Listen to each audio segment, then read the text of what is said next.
just being a little strange. But that's okay. What's that?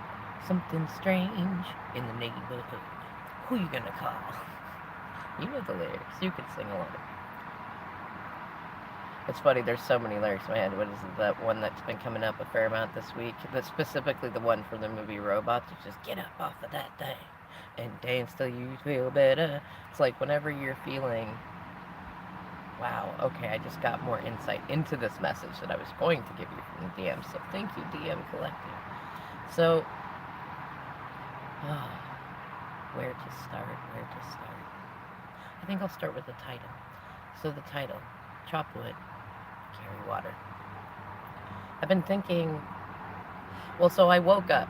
It's funny, I woke up, beautiful sunshine coming in the trailer window that's right next to my bed, with an interesting conversation happening in my head. And it felt like, with the energy of many people that I know in various different spiritual contexts, and then people that like I know them on a spiritual level because we're all spiritual beings, and I am conscious of the spiritual connections as well as the 3D ones with them, but they're not from spiritual communities or things like that.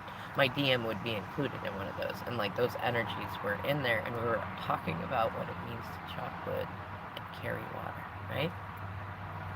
And it's a term that I first, like, it's funny, in my part in my head of this dream conversation, I was saying stuff like, I may not have heard that term before, like, to the people that shared it with me, but I have known that energy pretty much all my life.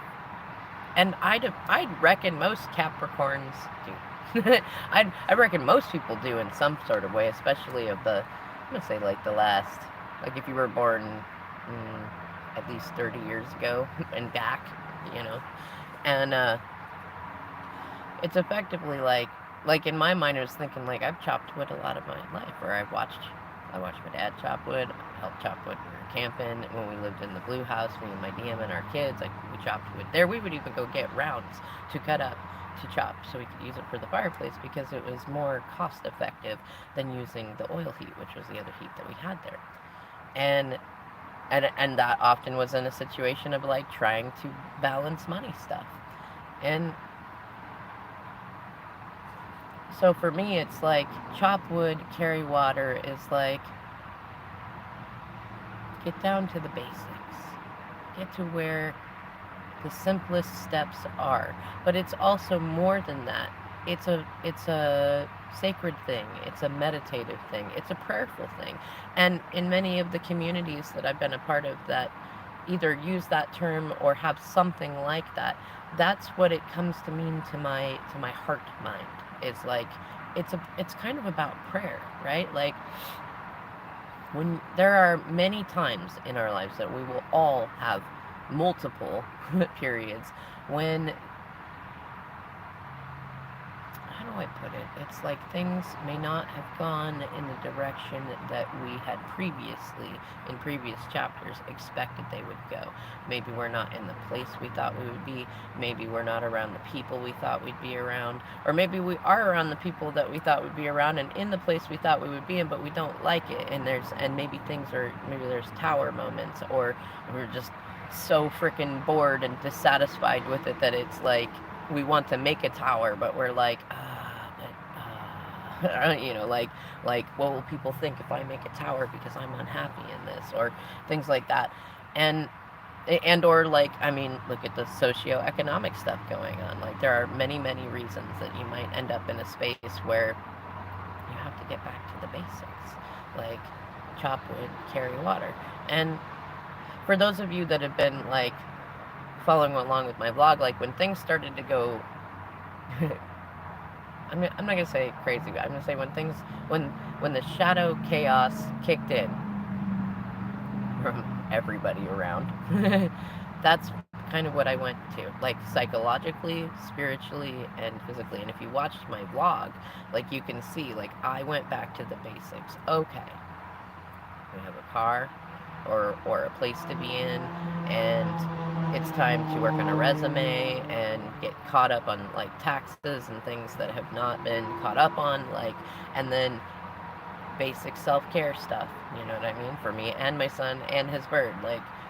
And then when, like, say when I didn't have a car and it was snowing and doing it, back to walking, you know what I mean, back to this, back to that. And now we're in a situation too to where we're in, you know, we're in a trailer. It's not perfect. It's not it's housing, but it's not housing, but it's nice. It's on a 10-acre hobby farm, and the people are really nice, and we have access to everything in the house. So like that's really really nice. And now it's back to the basics, but it's like I was giggling at myself the other day. It's back to the basics, but it's getting into that, like, okay, now it's not about go find or go make enough money to have enough to use a coin operated shower or seek out somebody who has a free shower we can use, you know, every 2 to 3 days and do stuff like that, because we have that now. So it's like, okay, now get back to the regular routine of, okay, we're going to shower at least every other day. We've got a day picked out for our laundry that we can do that doesn't interfere with all the rest of theirs, which is really nice. And like, we've got a place set up, and it's like, now I've been thinking about things like, okay, what kinds of, like, what space do we have in here? You know what I mean? In terms of like where to put clothes and items, where could we put, you know, it's funny, I was thinking the other day, like, we have enough space to put a small TV up, and my son might like that while he's at home while I'm working and stuff. And I would like to watch. We enjoy watching movies together, me and him and my youngest, like, just, I don't know, just watching a movie, laughing about it, sometimes getting philosophical about it and stuff. Like, we all really enjoy that. So like, it would be nice to have one. And I was thinking, wow, like, I'm in a place where we can do that. And like, what a basic thing to think about. Like, it's a luxury in my mind. And so like, and I don't really watch much TV. I got myself out of that like 15 years ago. And so like, I don't really watch it. I don't really do much. I usually listen to YouTube videos. There's not many that I watch. I like to be doing other things, and then I just add on listening on YouTube. But it's nice to be able to think about such basic things, you know? And then like going and working, working at the little farm that I went and worked on yesterday, and even the horse farm that I worked on before, and the work that I'm looking at at an equestrian center. I'm trying to be specific about my terms because I've been told that it can sometimes be offensive to use them inappropriately. So at an equestrian center will probably be a lot more, just all of that work has been mucking out stalls, which is cleaning up poop and pee and stuff like that, and getting it all clean, getting it all nice, and then feeding and grooming and things like that. But you know what? You know what's funny? I only got one horse at the last horse ranch, or horse farm, but that was like by far one of my favorite activities, especially because it was funny. It was with these two sister horses, and one of them, I was told, did not like people. Like, didn't like people to touch her. She wasn't like afraid or aggressive or anything, but she definitely was in a space of like, I don't want people to touch me. And she was very interested in what I was doing. Like, her sister, though, on the contrast, was like, oh no, like, I love people, please touch me, groom me, yes, do all the things. And so I did, but her sister was like, hey, what are you doing? And she kept coming over, she'd like bite her butt, or like come over and like try to mess with her face, or, you know, do things like that. And at one point, like, I was worried that, you know, if she keeps doing this, I might get kicked or something, because she was coming up pretty close to me too. And so I've never shooed a horse away, you know what I mean? And it's a particular thing, like, you know, this is your 1,000-pound animals. And I've seen most people seem to be, well, I don't know, I've seen a mixture. Some people are very like, yeah, and some people have like a term, like ho typically means stop, but like they usually have, like, some of them will have a term for like move away, and then others, like, they're just, I don't know, I want to say they're gentler about it, but there's something in their energy that they do, like they might go on, you know, go on, and they will. And I've seen that with dogs and other animals too, that can learn, you know, that we can learn to communicate with and that we can train. And so I just went with kind of a combination in the middle, and it worked because I didn't want to scare her off. I just wanted her to recognize there was a boundary there, right? And she did. But then what's funny is then she started trying to check me out, you know, and she, at one point in time, I had bent down to get the feet of the horse that I was grooming. And when I came up, a little bit of my bottom end was in the sunshine. There wasn't anybody else there behind me, so it didn't really matter. And I just figured I'd finish the hind quarters that I was doing and then pull my pants up. But before I had time to do that, I felt this really soft and warm horse nose, like right there, just you know. And I laughed. I didn't know if she's a nipper or not. I assumed not, but just to be safe, I was like, no. And I tried to pet her, and she was like, mm-mm. And I was like, okay. But then whenever she would come up behind me, like she'd sniff my shoulders or do something like that, I would turn and just pet her gently on her nose, just like once, you know. And it's funny because it's the same boundary, right? Like she's coming up and touching me. That's my personal space, because horses you learn a lot about boundaries, which is really great. Like, but she come up, she'd touch me, like, okay, well then I'm gonna touch you gently.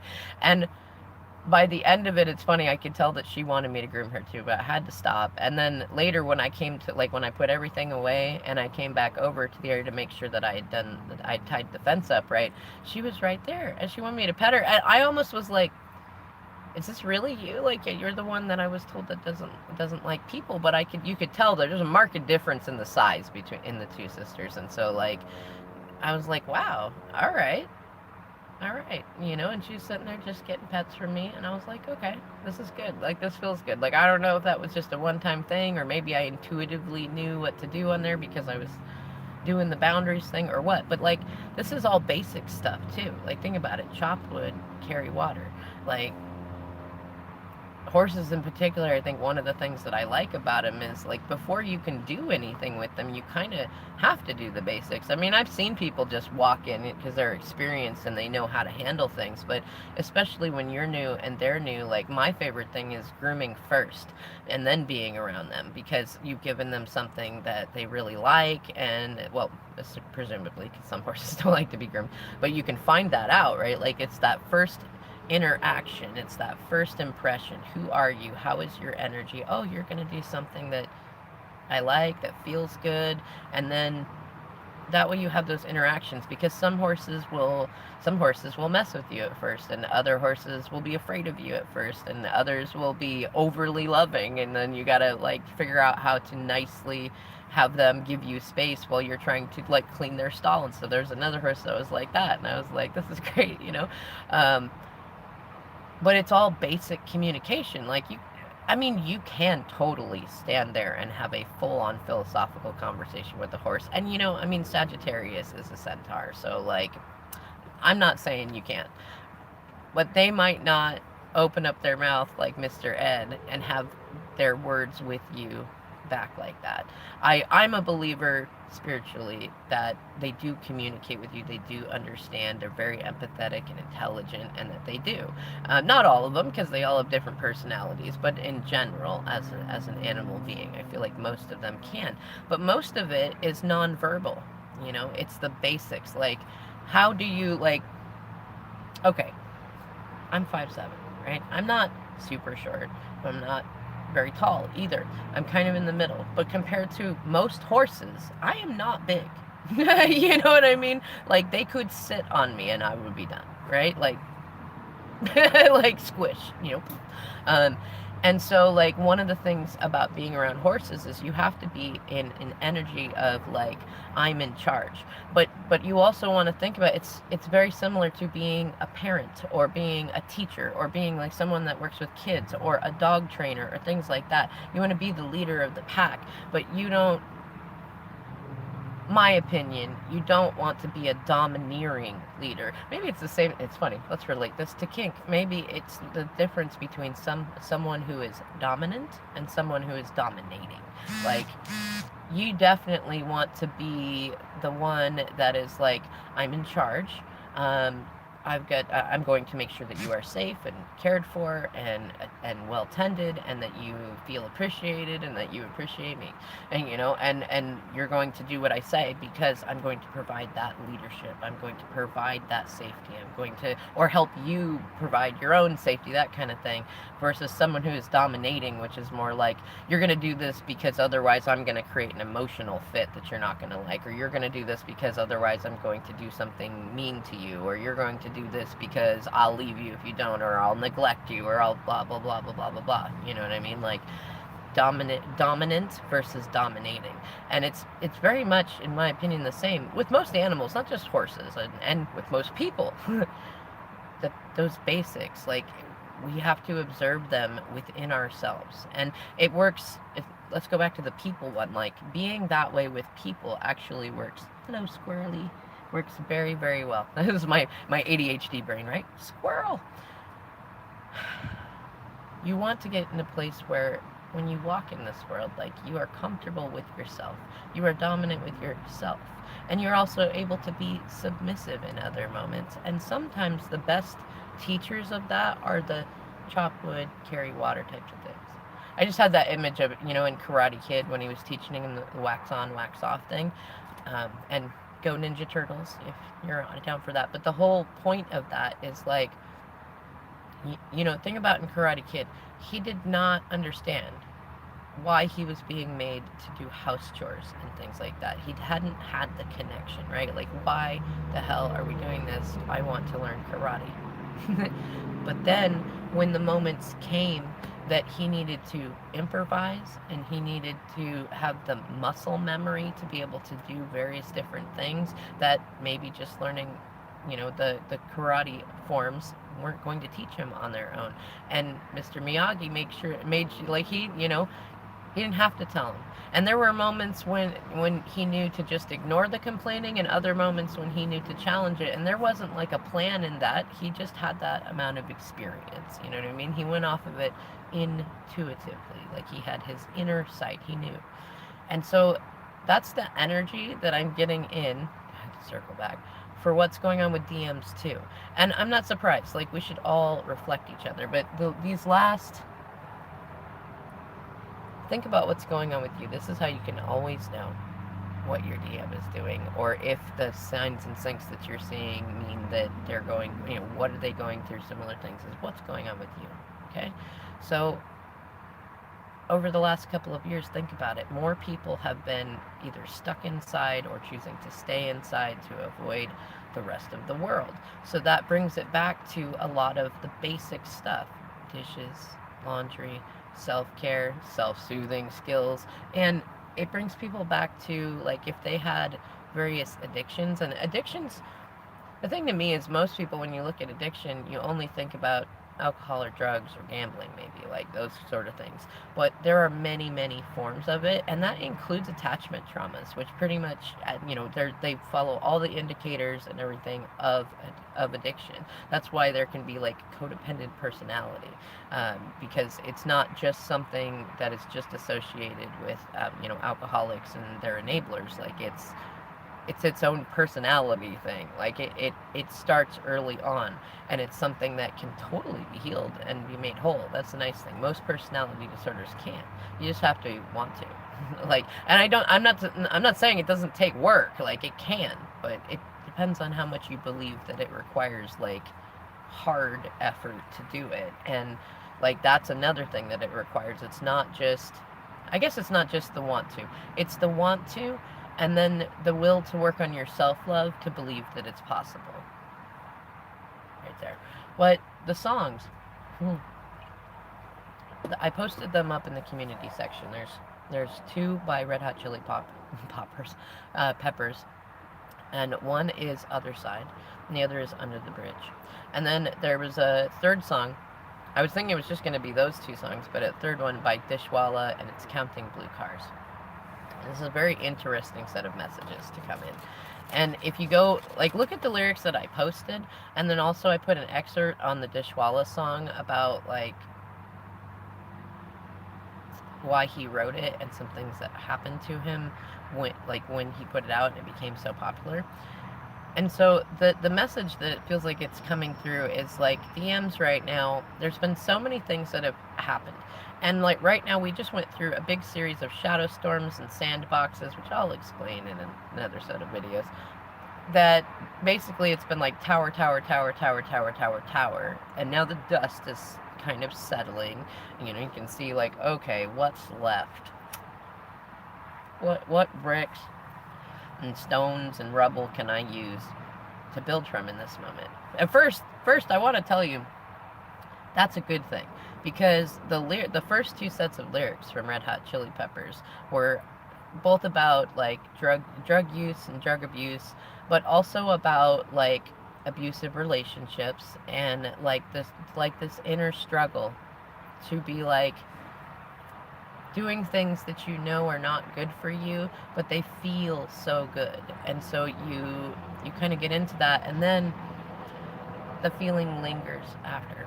And what DMs are telling me right now is like it's a combination of things.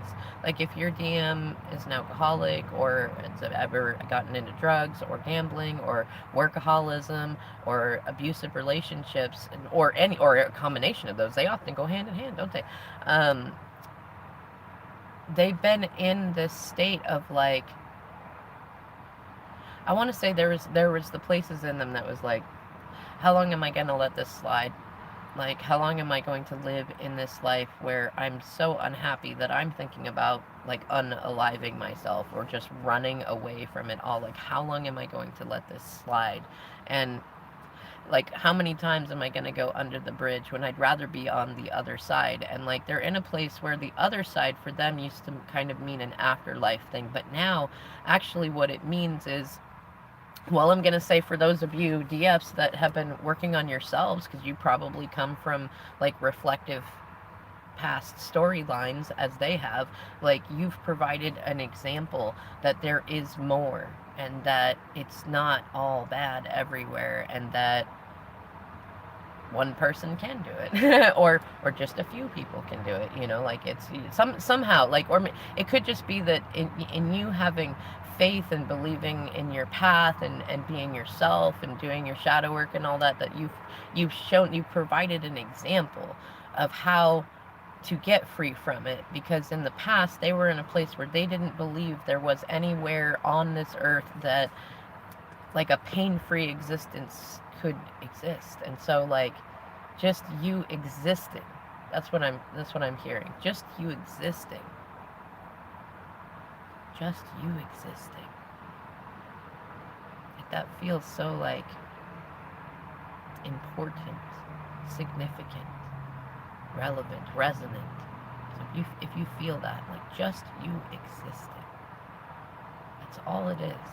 Like you being you. This is part of why spirits keep bringing us these messages about have faith in your DM, have faith in other people, and just be you. Just exist.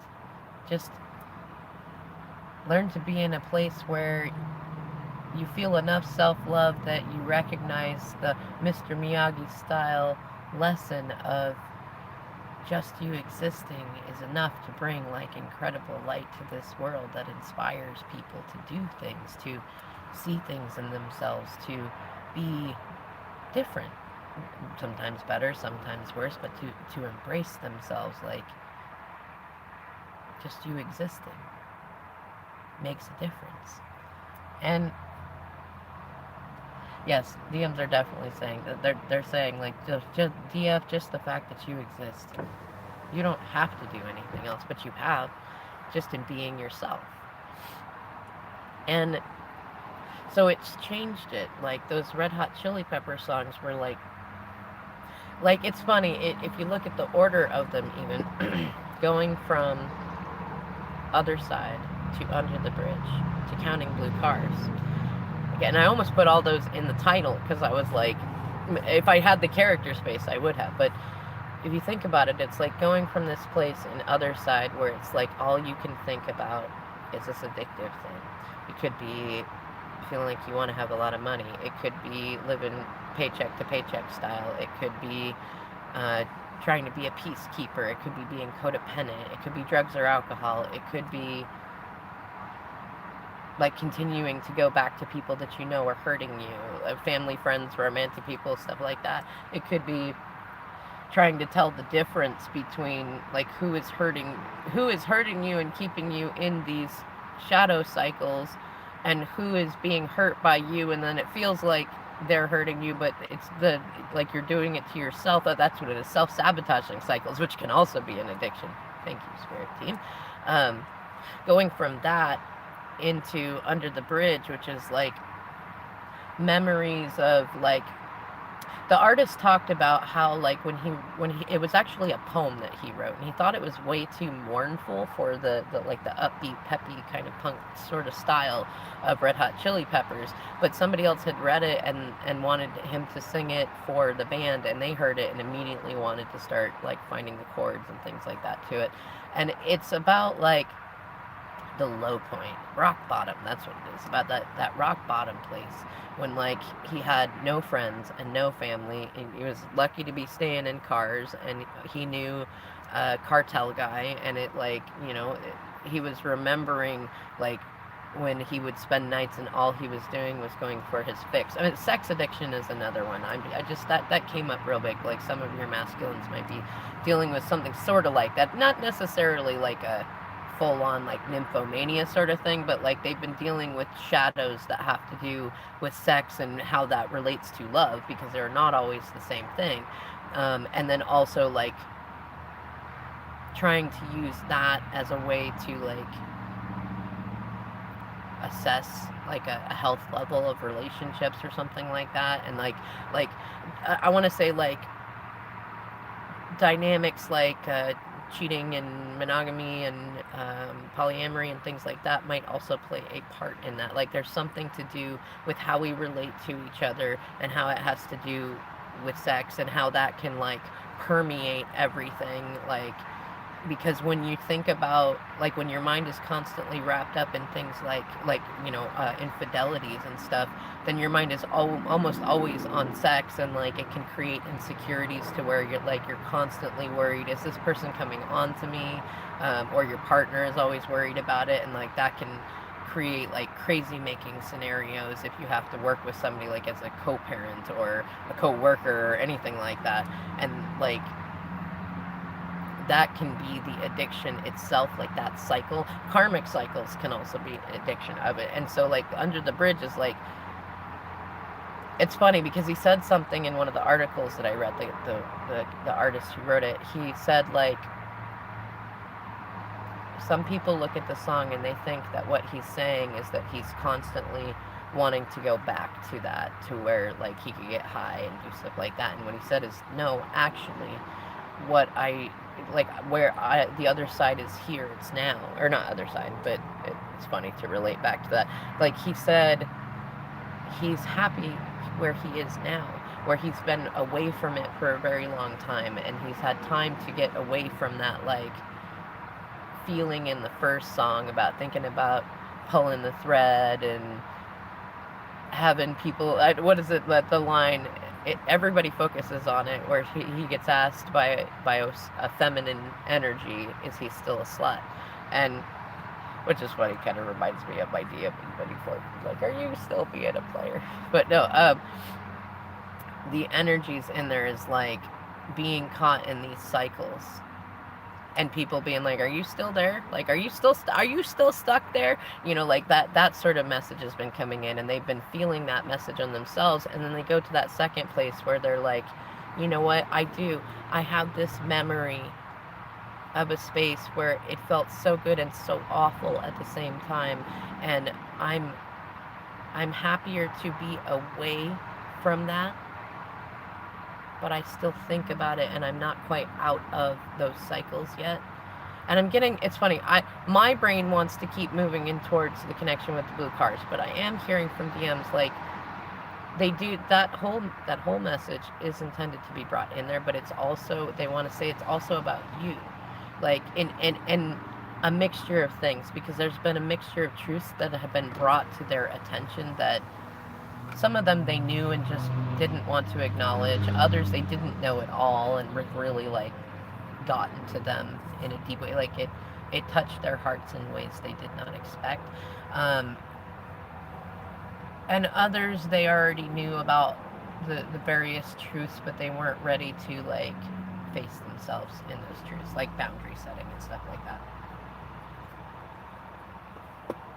But what they're saying is like, the other side song, part of that is like They feel like you're on the other side, especially like if you've been doing good for yourself, you've been building business or being out in community, like working on your self-care and just existing. Just existing, right? Um, if you've been doing that, then they see you as being on the other side, especially if you've like released your karmics. And your karmics are likely not just romantic people, like it could be work, it could be family situations, it could be friends, community situations, things like that. If you've released that and you are on the other side of that and you are doing good for yourself. I mean, some of you, some of you I've watched you go from like, sitting in a hotel room at a desk to having lots of money like flowing into where there's like lotteries and giveaways that people like other readers do and other people do. I'm like, I mean, I didn't coach anybody, but I feel really proud of everybody doing them. Like, look at that. That's like amazing. Um, so like if you were like, you know what? I'm putting down the former stories and I am going to the other side and making a new story. These DMs are saying like, oh, it's funny, the song lyric just came into my head. Baby, I'm amazed by you. I may have sung that a little wrong, but like the other side song, like they're thinking about how like they've been in these karmic cycles and they did not see a way out. It's part of why for many of you, you've had DMs that may have even communicated they didn't like the situation they were in. They were thinking about leaving the situation that they were in. They didn't want to go forward more into it, but they just got more and more stuck. And then some of them may have appeared to you to have even like given up. And like the fact that you said no and you went to the other side. Now they're like in this situation where they're thinking about, they're like seeing their past relationships, maybe even their relationship with you if you had one before. And if you did, let that one go. That one existed and it was beautiful. And when you have a new union with your DM, it will be an amazing new story. You don't need the old story. It's beautiful as it is. Right? Now, what they're saying though is like they see the cycles. That's what it feels like. I feel like I'm having this vision of like some DMs that are like looking out, like I can see there's a lake in front of me and there's ducks on it and they're in different spaces, and so behind them they're creating different trails, some of them in circles or spirals, things like that. And it's funny, there's a lot of couples, and I suppose maybe it's duck coupling season. I'll have to see if I can learn that from any local farmers while I'm out working on farms, which I just like. It just feeds my Capricorn heart so delightfully. That and cooking, I don't know why the two, but they do. Anyways, it's these DMs are looking out and like they're really examining their relationships. And now it's not just their love relationships. They're looking at all their relationships. If they have siblings with them, if they have in-laws or family from partners, they're thinking about that. They're thinking about you. They're doing a lot of like comparison and analysis of different things and going like, how can I make smarter choices this next season, cycle, whatever, because they are starting to notice. Or maybe they have noticed. Maybe because of something that you did or talked about, they started observing their own cycle. Or maybe spirit just made it hard for them not to look at their own cycles. Maybe they had a previous experience with you or someone else, and it's like they've been learning their cycles, like when they feel good, when they feel depressed, when they have like memorialized sad days, which is something that came up between my DM and I. And like they're really like looking at it and they're thinking about their thinking, which is a very like chop wood, carry water thing. And it feels like Spirit has brought them into the basics. It will not let them, and what is it? You will not pass go. You will not collect $200. You will go straight to jail. And like it's like the Monopoly game, and they might be in a situation that almost feels like a Monopoly, and it probably. I feel like some of these DMs are starting to get some of their playful energy back, because what I'm picturing is the actual Monopoly board and the pieces, like how everybody fights over, I want to be the hat, I want to be the car, I want to be the dog, oh, I don't want to be the shoe, like stuff like that. But like, it's almost like they're starting to see some of the absurdities and feeling a bit of amusement about, want to say their own sort of drama, almost like they're learning to accept some of their shadow sides too. And so they're thinking about how they've been in these basics for like, probably for years, and probably before they, you met them and stuff like that too. But like they've been in these cycles where they keep ending up in the same situation. It feels like it's connected to a lot of the Alice in Wonderland syncs too. Like maybe they're realizing that like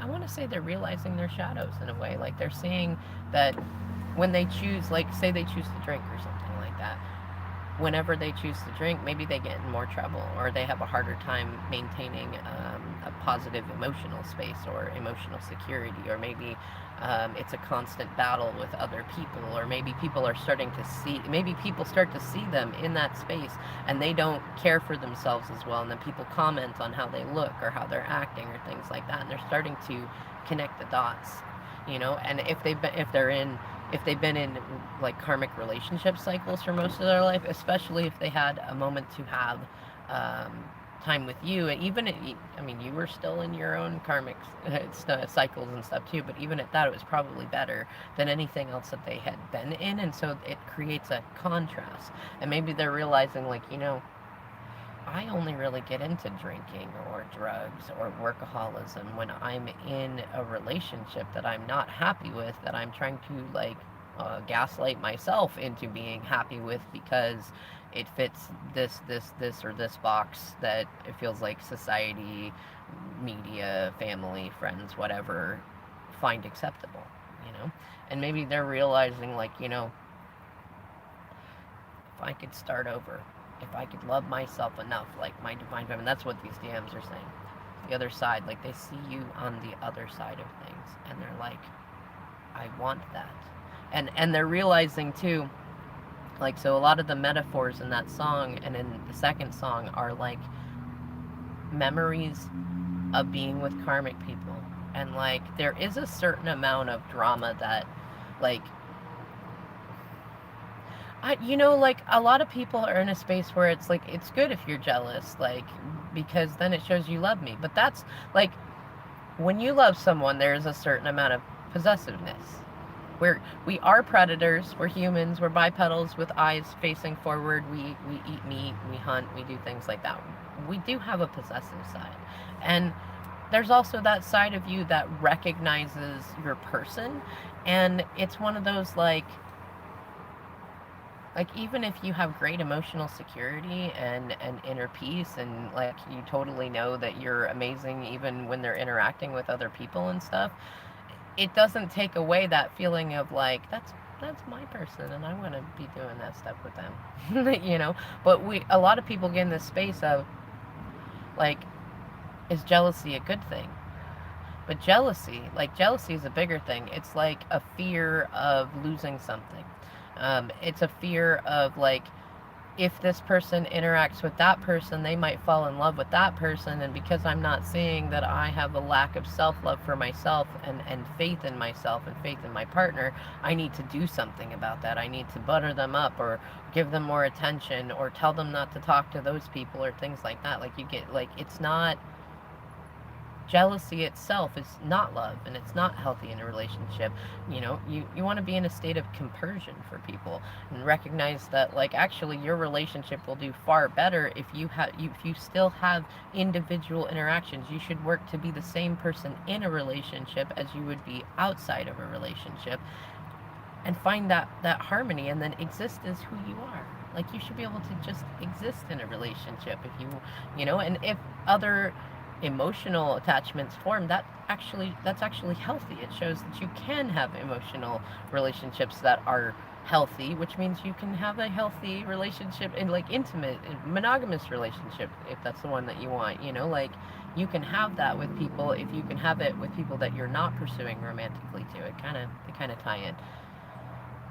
That was more of a me tangent than the DM tangents, but like, they see you as on the other side, and they're remembering these past karmic relationships and seeing how, like, they know it's not good for them. They know it's not the right thing, but they do keep leaning into it, and now they're looking at like, why am I leaning into that? And then they're getting into Under the Bridge, which is like all these memories of like various adventures that they had with you, with them, with others. Like they felt a certain like pull towards those scenarios, towards being a player, which they might have associated being a man or a workaholic, or being grumpy and not showing any emotions, never being vulnerable, like they were. And then the drama that got created from that, like they enjoyed people fighting over them, they enjoyed fighting for people, they enjoyed like kind of the youthfulness of love, I suppose, like love in its immaturity, right? And they had to kind of come to terms with that. They did like that, but they're not in a space like now. They're in a space of like they're not sure that they like that so much anymore. They can see, much the same way as any other addictions that they're looking at, which is showing them both that like, yeah, there was a certain time and place for that in my life, but do I want to continue that? Is it getting me where I want to go? And I'm looking at my feminine over here and going, she's gone off in a whole nother avenue, a whole nother adventure, and there's different factors in it and different people and things like that, and she's doing well. How do I get from here to here? And that leads us into the Counting Blue Cars, because that one, I love it. The artist talked about how, like, because my first impression when I went to read the lyrics, because I heard the song and then I went to read the lyrics, and I was like, my first thought, oh wow, you know what, maybe it's the battery thing that's like affecting my phone signal. That's weird. Anyways, when I was thinking that song, Counting Blue Cars, and I was reading the lyrics, it reminded me of my Joey, who's like 10. And I was thinking, oh, like my DM and other DMs are thinking, like they're thinking about their inner child. And what makes me laugh too is that's the song of where it says, tell me all your thoughts on God, because I really want to meet her, right? And it made me think about like the feeling that DM sent to me was this picture of like them connecting with their inner child, and then kind of seeing you as like a goddess, like God, or maybe you are God, or maybe you're connected to God, maybe there's something more to this spiritual stuff. And I keep getting another song synced too, which is Sweet Child of Mine, which is another one that talks about like the artist thinking about a child, like, but it's thinking about their inner child. And when I went and looked up the meaning of the lyrics to the song by Dishwalla, it talked about like he was totally thinking about his inner child, and then he just like, and he did have an interaction with a child, so these DMs are probably having interactions with young children. I want to say like around the age of 10, a child like that can talk with you, and have some higher mind conversations, but that is still very, very innocent, like on that precipice, like not into the preteen years yet.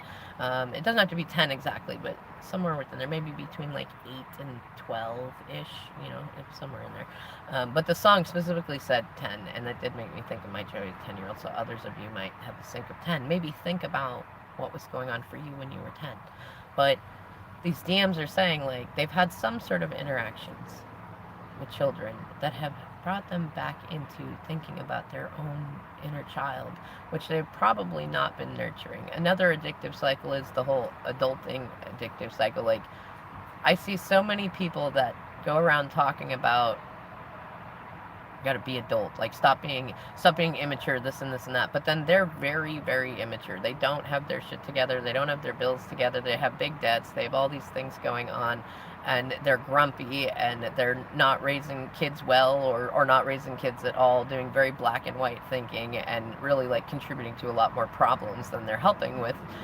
And I mean, I would think that adulting means being a positive contribution to society, you know, but, or as my oldest son, who's about to turn 17, said, he saw a meme the other day that said, we need adultier adults, you know, and like, that's another addictive cycle that people, you know, I have to do this because life ain't fair, and that's just what adults do, but then they're not really doing anything that adults actually do, which is kind of funny. But it feels like that's like that's where they're at. But if you look at the thing that I posted in the community section that has the Counting Blues Car Songs lyrics, I also posted an excerpt from the Wikipedia article that talks about what the artist wrote about. And what I didn't expect, and it's kind of one of those like, my first thought was, oh no, and then my second thought was, whoa, legendary, right? And like, it talks about how the artists, like the bands, they got death threats from people that were pissed about the artist depicting God as a feminine, as a she.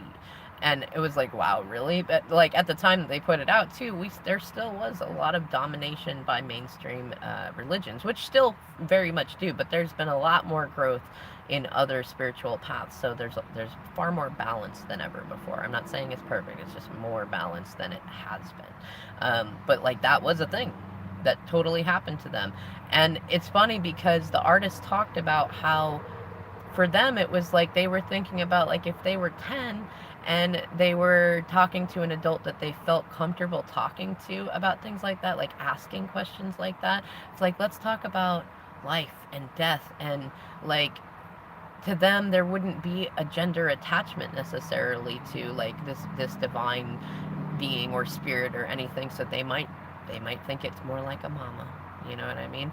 And what's funny, that is so my DM, and I know many of you have DMs that think about that too, and we are going through the mother shadow with the Taurus, Scorpio, North Node, South Node thing going on, so like it makes sense in there. Like a child would much more likely associate God as being mom. You know what I mean? And think about it. But what they're saying is like, they went through like this really, really dark period that brought them back into all of their shadows. Other side. And they probably thought that was it, that they were never going to get out of that. Many of them do. But then they saw you go to the other side. And then they thought about the space, the place under the bridge, that space, that shadow space in their mind where they see that they've hit rock bottom and that it's really like really low, or that maybe they've hit rock bottom in the past and now they're in a space to where they see. I feel like some of them just said, I see what you see. Like maybe some of you have like predicted this to some level. Like if you go down that path, you're going to end up hitting rock bottom again. But either way, like they're seeing all the signs, they're seeing the things, they're listening, and they're remembering what it was like to be in that rock bottom, and they are not far from that. And so they're thinking that. And now instead of going back from under the bridge to other side, they're going into Counting Blue Cars sort of energy, and like thinking about their inner child, thinking about if they have, if you guys share children, if they have children, young children, things like that, like thinking about that innocence. They're picking up on that Venus and Capricorn energy that I put out in a video this last week, and they're thinking about the ways that they've not nurtured their inner child, and they're thinking really a lot about spirituality, because I want to say for many of them it's been you existing, especially if you are a wickedly divine spiritual being. I don't just mean that it's me, but like many of you have communicated with me, and I'm like, yeah, totally, it makes sense why you watch my channel, because you're totally wickedly divine too. So like they've like you existing, yes, but it's not just been you. Like they've been in a lot of states about questioning how you do what you do. Many of them have even asked you many, many questions, or you've just told them things. Like you've just like laid it all out there, like totally spiritual, magical, and grounded reality stuff. You just laid it out there. But it's not just that. Like they've been questioning the universe, and they didn't even quite believe that they were necessarily getting a response back. But they've had enough times of maybe being like, I wonder what divine feminine would do, and then there would be like somebody, maybe a customer would come into their work or come up to their register, or that they'd interact with to do a bid on a job, or maybe to, like, if they do some side business, pick up parts with, or something like that, someone that they would interact with not long after, asking that, like, what would divine feminine do in this situation, or why does divine feminine do things the way, or how does it work, how did she get from here to the other side, how did she get out from under the bridge, like, And then they'd meet a person along the way that would talk to them in the way that you would talk to them, or say something that they've only ever heard you say, or they'd hear something on the radio.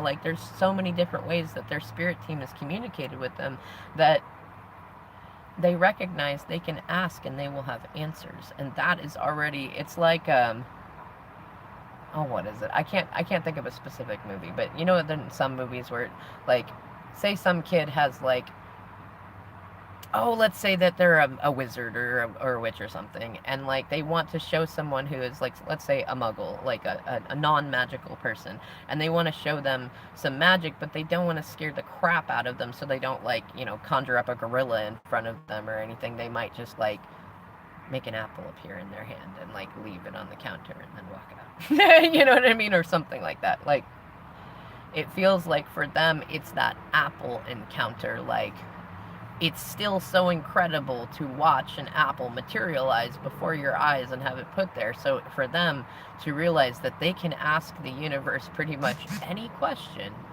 and get an answer through various different things that it comes through, that is, like, for them, that is a metaphysical phenomenon. I don't know if I'll ever be able to say that word fully correctly the first time. It's a magical experience for them, but it's kind of like if you feel there's a ghost around and stuff. I feel like a lot of these DMs have believed in, like, superstitious sort of things like that. And it's funny too, because, like, that song in Counting Blue Cars talks about, like, stepping over cracks, like the whole the rhyme, don't step on the crack, you'll break your mother's back, sort of thing. Like, they believed in that sort of stuff, but they've not really believed in, like, positive magical stuff, which is a similar reason why they've had challenges in letting themselves believe in love, because they have believed in love, but they push it down a lot, especially because of those other side and under the bridge type encounters, right? And now they're in a space of recognizing that it's not just you who can hear them, it's the universe, and the universe will provide stuff, but they weren't sure how to access that stuff, and now they're realizing that it's they've been trying to skip the chop wood, carry water aspect. They've been trying to skip the self-care. They've been trying to skip the boundaries. They've been trying to skip the conversations. Like, it's funny that it's skipping. I remember one time with our oldest son, when he was it 10? No, I think he was like 7 or 8. The school told us that there was a problem that he didn't know how to skip. like the movement, the exercise. And it was funny because for me it was a moment of enlightenment. Is that a thing that we should, like, we need to teach them to skip? Like, is there muscle memory things that are important in that, or is it just show, like, does it show a challenge of the brain or something? Like, well, I never in my life realized that we were being evaluated on whether or not we could skip. Like, I know there was the rope challenge and push-ups and, like, your attitude about exercising and stuff, but I'd never been like, skipping, okay, because that's not a thing that I really do all that much, and it's certainly not a thing that my DM does all that much, and we hadn't been around other kids that really got into skipping, so I don't know, it was just not there. But it was one of those, like, oh, you know what, though, that's a fun thing that we can learn and we can do, and so I taught him to skip. Like, I just didn't, but, like, it feels like they're saying it's that sort of energy. Like, it's not so much that, like, there's a lot of things that they didn't think about, a lot of things they didn't expect, and a lot of them went into repeats of old karmic cycles, but maybe with new people or newer-ish people or people that returned from the past, that kind of, like, they were different people by the time that they returned, but your masculines, like, were holding on to that first earlier image, thinking that it was the same person and the same energy, and it wasn't. And the person they were with, probably similar. And same thing with, like, family stuff. Like, there may have been some times when there was a lot of togetherness or lovingness and things like that, but as time went on, it changed and it's not there anymore, or maybe it really wasn't there, but they had been putting on their rose-colored glasses, like the Queen of Cups sort of thing, to try to make it seem like it was better than it was. and they're sort of having these epiphany moments, which is funny. It's the positive towers, because if you look at the top of the tower card, it's got the crown on it and lightning is striking it. A lot of people look at the tower card and immediately think, oh no, bad thing.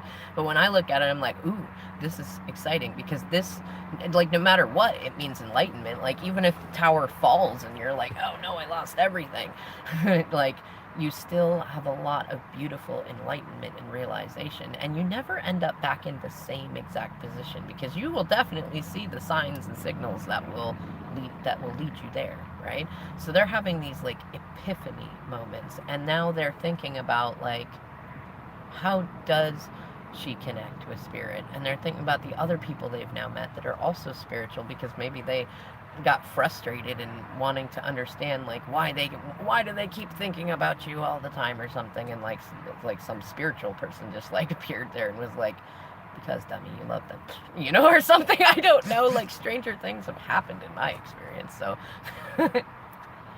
or it could simply be that maybe they were dumbstruck by some sort of interactions with children or with people, or they read a book or listened to a podcast or had like journaled and had like these moments of epiphanies. Either way, that counting blue cards is that space to where they're starting to see the connection in the gurus, in the divine feminines, and the contrast in those who are not, like tea drinkers, like herb growers and witchy people, like people that are like, no, well, you gotta be an adult, you gotta be a man, you gotta be a woman, and that means being grumpy and living paycheck to paycheck in poverty. Like, they're realizing that maybe, just maybe, it's actually much better to embrace your inner child and have like a sense of childlike wonder, and to allow that space in themselves to exist, because they're realizing, even when you're not there, especially for those of you that have DMs, that they're the ones that have blocked communication or allowed others to block their communication in some sort of way, or that you've been having trouble communicating with them. Maybe they've believed that you were the karmic or something like that. Like, there, a lot of truths are being revealed too, and they're realizing, like, even when you're disconnected, you are so, so, so connected. Many of them are even going, like, they're realizing, maybe for a while they thought that you had, like, cursed them or haunted them or done something, like, magical like that, because somebody was. It probably wasn't you. If it was you, DF, you definitely undo that. Don't do that stuff. Not good karma. It doesn't matter how much you may feel like it's righteous. Like, no. Go back and chop wood and carry water and work on you stuff. The only thing you ever have to do to affect anything with your DMs in a benevolent way is exist and be yourself, and know that they will reflect you, right? And so what they're realizing in this reflective place, which is funny because I've been saying the word reflection a lot, is that they're like seeing what you saw. They're seeing what you saw when, like, your separation first started, whether this is like an early on separation for you, or you've been doing 10, 20, 30, 40 years with your twin flame. Like, they're seeing what you saw in the beginning of the separation, that, like, the connection is always there. It's like you're gonna see their name all over the place. You're gonna learn, whether you want to or not, when they're thinking about you, or when they're about to contact you, and things like that, and when they're not going to, and when the plot will twist, things like that. You're going to learn that, and yes, it is a thing that you could turn away, but the thing that you learn is that you don't want to, and you let it in. And they're in that space of realizing, like, there are definite things that they could do to completely bring closure to the connection, and they don't want to. And they realize that it is largely that inner child in them that does not want to, and that their inner child is far more powerful than they have imagined. And that maybe, like, there's a side of them that's like, maybe I should just let my inner child, like, make decisions for a while. Like, when have I done that? I wasn't allowed to as a kid. Like, maybe I'll let that happen now. So some of them might go through some of that, and it's okay. Love them anyways. But the rest of them are realizing that even though this is a good thing, and that they're happy to see this stuff and learn these truths and realize there is an other side, they're not just stuck with, like, one monochrome way of living life, that maybe they shouldn't let their inner child completely rule their life. Because a lot of them are probably realizing too that what's the message I'm getting in? Make it clearer, please, and easy for me to tell people.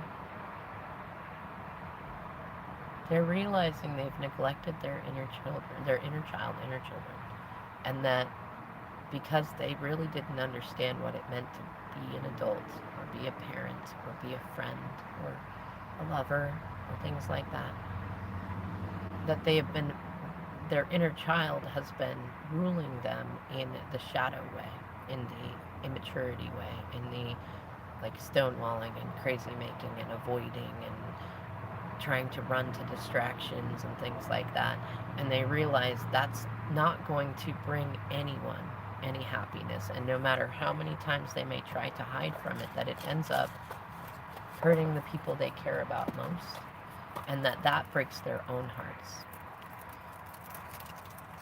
And they're ready for something more than that. Like, they're realizing they could sit around and complain about that, but they want more than that. They want to feel delighted by the sunshine on their face. They want to feel the deliciousness of enjoying the sounds of rain on the rooftop when it's like pouring buckets out.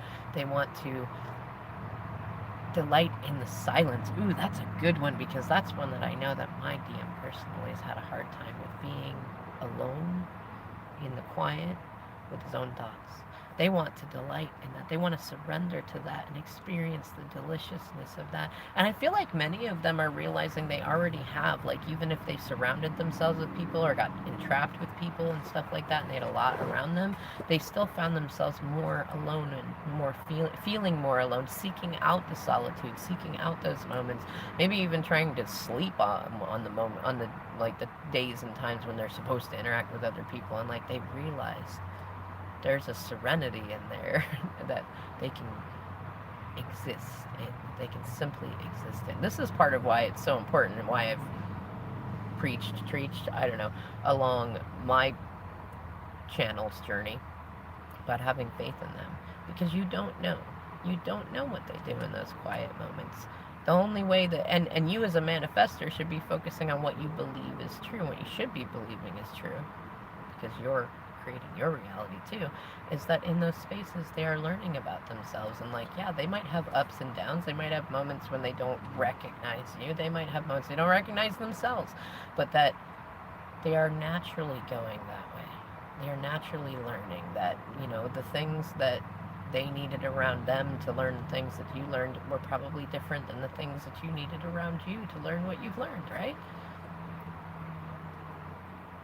And so I feel like more of the bigger messages, especially because I don't do these on like a regular basis yet, is that their current energy is in that insight. They're looking inside themselves. They're really thinking about things, especially in terms of like, how many times have they hit rock bottom, and what have they done that helped and didn't help, and how are they feeding and nourishing their inner child or not? And is their inner child in a shadowy way dominating their lives? You know, and are they being dominant or dominating? And something about the music connection too.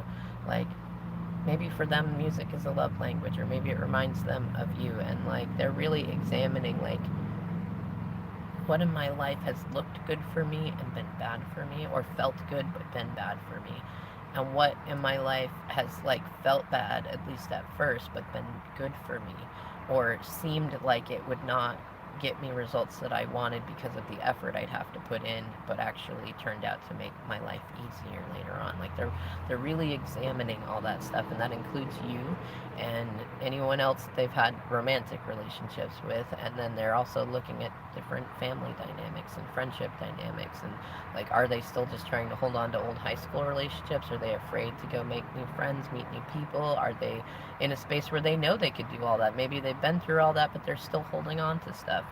Have they, you know, are they facing their BS, which is not just their bullshit, it's their belief systems? Like, it feels like they're in that space, and for the next, I want to say at least 2 months, probably till April, like when we get towards the next retrograde season, they're going to be very much in this chop wood, carry water sort of state, which I want to say, like, if you don't have children with them, you might not experience a lot of communication with them, but there will likely be some, and it'll be basic. They're not trying to rush anything, and Spirit wouldn't let them even if they wanted to. Like, so, some of them are like wild Mustangs that like really, really want to get out and run, but there's that fencing around. They can't, and it's electric fencing. They will get shocked, so they have to chop wood and carry water to get out of it. It's like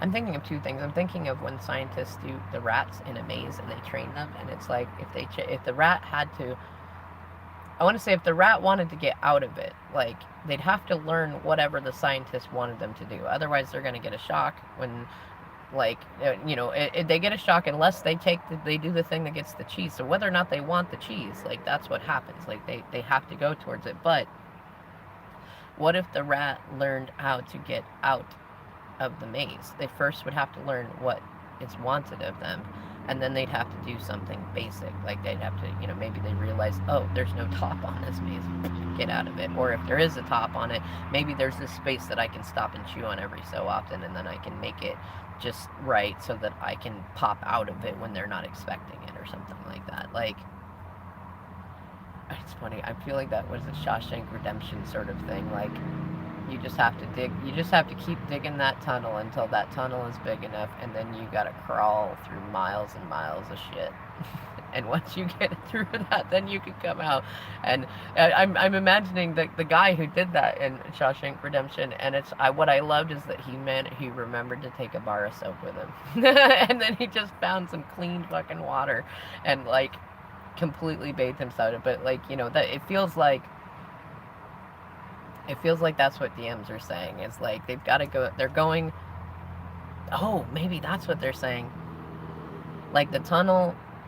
Oh, I'm getting an image of the part in the movie where the tunnel was like it was open and ready, and he was ready to go, and he had the poster covering it, but he almost got caught, and someone else had to create a diversion, which meant that person couldn't go with him. Red, that's who it was, and better get to living or better get to dying. You know what?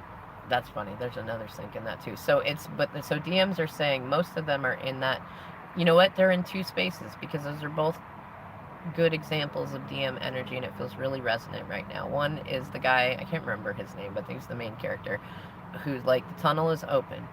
A diversion was made so that he could get the rest of everything set up and go, but he had to leave behind some things, so he went through the pipeline, the pipeline of shit.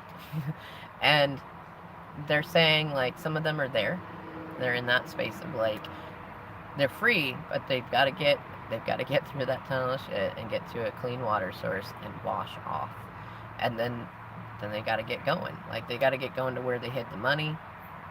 So some of them may have secret money compiled somewhere or some sort of thing where they can use it to be able to get free.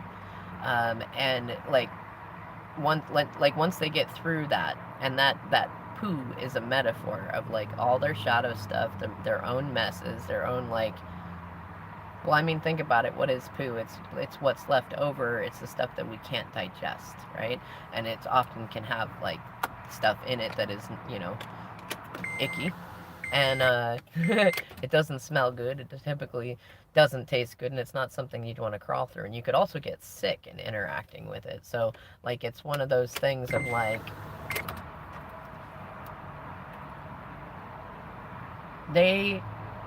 I feel like DMs are saying, like, in the past it would have been like they didn't go through it because they were in that like pish-posh prissy state of like, I don't want to put my nose in it, I don't want to get it in my eyes, I don't want to get it in my ears, I don't want to like roll in it, I'll never get that out of my head. like they were in that state, like I will never get that out of my head. Like I know that if I do it, if I dig my tunnel and I get to that shit pipeline, that shit tunnel, that I can be free. That I can be free of all the stuff holding me back. That my life can be easier and happier and good and magical, and I can be with my DF, but I don't want that shit on me. I will never forget the memory of it later. And like, now they're in a space where they're like, you know what? I know from time and experience that even though, yes, going through that poo is going to be on my mind for a while afterwards. It really is. It's going to be a disgusting memory. I might puke a lot just over the months after that, remembering it, or having some taste in my mouth or my nose or something. But I know that if I go through the poo, that's funny, that feels like a big DM message right now. If I go through the poo, I can get to that other side. I can take my bar of soap with me. I know how to clean up now. I've been there, which could be related. That could be related to them achieving sobriety, getting out of workaholism, like finding balance with work and life, and like pessimistic thinking, another addictive thing, like cynicism, uh, stuff like that. Like they're realizing like they can get cleaned up at the end. They know how to do it. It feels like there's some connection with you. I know with me and my DM, like I helped him through really hard times. When I offered him our first apartment, like he was, he was so deep into alcoholism, the definite drug stuff, all sorts of like, playerly stuff, which I don't necessarily mind playerly stuff, but it would get him into trouble, and toxic cycles with friends and family and stuff like that. And I mostly just provided him with sanctuary and time, and which I suppose as a Capricorn is my specialty, time and safe space. But like maybe some of you had a similar thing. Maybe when you met your DMs, they were at their rock bottom or something, and I actually met my DM before that, but like when that happened, like that's when he went through his divorce that that she initiated, and he learned how to have safe space for that. But it, like in the past, it would have been associated as me creating a safe space. So it feels like what DMs are saying, including my own, is that they've realized they create the safe space, that they can do that they know how to clean up after the poo, and they're also realizing through various different experiences that like it feels like the poo is a process of any sort of withdrawal processes, and then getting out of like bad dynamics with people, whether it's work or relationships or fixing things with you or things like that, like going back to the basics: chop wood, carry water, good boundaries, healthy communication, being clear about what you want, only saying yes when you mean yes, and only saying no when you mean no, and only saying yes when you are sure that you want to do it, that you are sure. That's not a placation, it's not a push it under the rug or conflict avoidance or anything. And like consent feels like a really big thing too. It's like holding your boundary when your consent is violated, holding your boundary when your physical space is violated, things like that. And it feels like they know that in order to get to the other side and away from under the bridge, and to be able to have more fun counting blue cars, that the poo is like practicing good self-care, including good boundaries, and knowing that there's going to be a lot of poo to deal with when it comes to telling people the truth, both in how they feel and what they know, no longer acting like they're not intelligent or mature or things like that they don't know what to do, like, and also like just upholding healthy behavior with those around them. And a lot of them have been around a lot of karmics that they've in the past they've tried to hold good boundaries, and those karmics found every which way to manipulate them out of them, and then force them out of them and get them stuck in ways. And they're realizing, you know what, it's a bad choice to listen to people who bully like that, people who are unhealthy like that. And so they're realizing that the poo tunnel is holding their boundaries and letting those people be responsible for their own feelings. It means a lot, or not want to talk to them for a long time, or that they might feel like,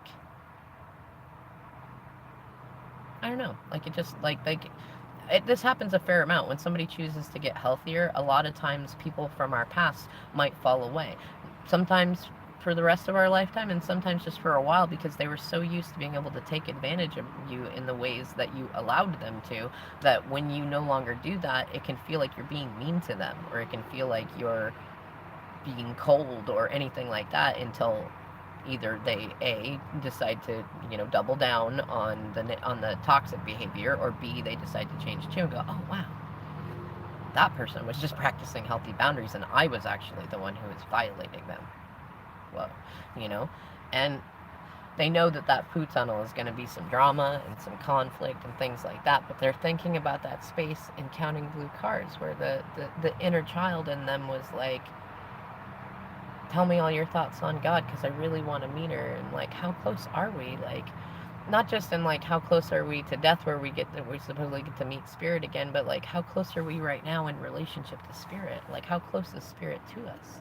And how can I interact with her? How can I talk to this God, woman, person, goddess, you know? And these DMs are saying like,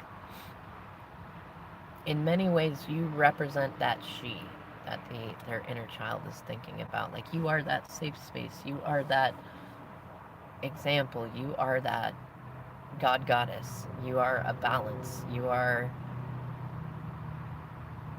a living example of how much better it is for everybody, including the self, to live in healthy balance with your inner child and to know your inner child well and to face your demons and to do the things that scare and excite you and to love yourself enough to have the self-respect to not let other people mistreat you and to find a healthy way to communicate it, because holding in anger actually makes it worse. You just want to find a healthy way to communicate it when you feel it, you know, because it's usually boundary violation. When you feel angry, usually it's because your boundaries have been violated. Including with times of righteous indignation where you've been, was it misrighteously, unrighteously, when something unjustified has happened to you. Things like that. Things that the collective would agree were unjustified. But they're in that space where they realize, it feels like some of them are saying it's not necessarily that they choose, like, they choose you. You were already chosen in the beginning. Like, just recognize that. Like, that's another thing for another day, that if any of you have been watching, like, and following along in this journey, you should already understand. But they already chose you. But now, no, it's more like they're saying, like, some of them are saying they're going to come right to you. So I'm going to give you that message. And I've been seeing a lot of nights in, like, the readings that I've been doing to try to prepare to come on and do more readings. It's not time yet. It will be time when it is divine time. But there's been a lot of nights. So there's, like, some of them are going to come right towards you. Like, they don't want to waste time. They feel like they've just had the epiphany that you are conscious of all this stuff, that none of the BS or drama is going to be there because you have evolved in so many ways beyond where they didn't think that a person could evolve to, and they realize that you love them unconditionally and that none of the old BS matters, and that all they have to do is get to you. All they have to do is get to the other side. They have to get through that poo tunnel and get over there, and they're going to probably communicate to you through the process of that. And then others, I feel like it's a mixture. So it's the guy getting ready to go through the poo tunnel. And he's now in a space of like, I can clean up afterwards, and that'll feel so much better than staying in this prison where I am going to rot, because even if I can prove my innocence, the people on the inside won't help me do that. They want me here. They want me doing their taxes. They want me doing their work. They want me bringing, classing up the place. And the other is the red character. And the third, and the warden. I feel like the warden is relevant, like the way that warden, that shiesty warden, that's probably somebody in their life that is very karmic. But the other one is red. And what I'm thinking of is that time when he got out and he got to that hotel where he knew that a lot of former inmates had, like, unalived themselves because they didn't know how to live in the rest of the world. It was different and busy, and work was challenging, and they were used to, what was the term for it? I used to know the term for it, that where somebody gets used to being in prison, and so, like, life amongst everybody else is hard because, like, they got used to that. But you can look up the term if you really want to know it. But it's when he got out there, and, oh wow, now I understand it. Whoa, new understanding to a movie that I've known for a long time. So these DMs are in that energy to where they're in that red space. They're older. They've been in, it may have been 20, 30, 40 years that they've been in these cycles with things provided for them. This type of drama, that type of work, this type of cycle, this type of status or class, like this type of thought. And they tried to go, like, they got free, sort of. But they went in and did all the same things that people leaving it behind, leaving something old behind, That's, you know what? No, that's what it is. Like, think about Red. Like, he got released. He did it. He served his time. He served a life sentence, and then he was freed. And then he tried to do. So it feels like, yeah, some of these DMs are in that space to where they tried to, like, they got free. They got free of the cycles, but they tried to do the things that everybody else did that did not work. And then he got to that space where he thought about being done too. Like either committing a crime to go back in so he could live out his days there with people that he knew in a system that institutionalized, that's what it is. Like he could go back to that, or he could unalive himself. But then he realized there was a third way.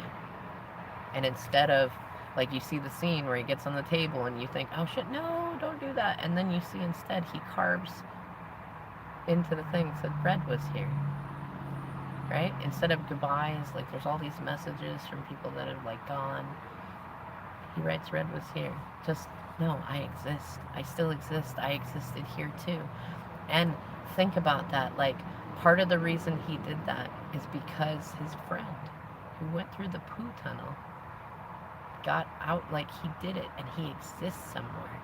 And he knows that if he is willing to take the adventure that his friend offered to him, because he said, you know, like when Red couldn't go with him, he did. He's like, go to this place, go there, and I will leave this for you. But it meant venturing out into the world, going out into the farmlands and looking under rocks and things like that. There was a lot of work, a lot of walking. There was no guarantee that it was going to be there when he went there, but he did, right? Because the other guy existed and gave him that option. So instead of unaliving himself, instead of going back to prison, he went on an adventure. He went on his quest, right? And so these DMs are thinking that, like, there's a certain amount of getting to the other side, like you have, that requires faith, that it requires questing, it requires adventure, and they're in that space. And those DMs, some of those DMs are going to reach out to you about it, and others are going to be a little more hermity about it.